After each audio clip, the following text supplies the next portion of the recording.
আসসালামু আলাইকুম সরকারি চাকরিজীবী ভাই বোনেরা, আপনাদের জন্য সুখবর রয়েছে। উচ্চতর গ্রেড নিয়ে বিস্তারিত আলোচনা করব। ভিডিওটি না টেনে সম্পূর্ণ দেখুন, বিস্তারিত বুঝতে পারবেন এবং আমার চ্যানেলকে সাবস্ক্রাইব করে দিবেন, লাইক কমেন্ট শেয়ার করে দিবেন।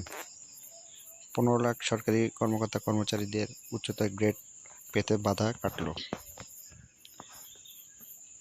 2015 সালের আগে যারা একটি টাইম স্কেল বা সিলেকশন গ্রেড পেয়েছেন তাদের দুটি উচ্চতর গ্রেড পেতে আর কোনো বাধা থাকলো না। সরকারি স্বায়ত্তশাসিত প্রতিষ্ঠানে একই পদে কর্মরত কোনো কর্মচারী 2 বা ততোধিক উচ্চতর স্কেল, টাইম স্কেল বা সিলেকশন গ্রেড পেয়ে থাকলে তার উচ্চতর গ্রেড পাওয়ার ক্ষেত্রে বাধা দূর করে আপিল বিভাগের দেয়া পূর্ণাঙ্গ রায় প্রকাশিত হয়েছে। এই রায়টি সম্পূর্ণ দেখার জন্য কমেন্ট বক্সে লিখে ক্লিক করুন। আসসালামু আলাইকুম।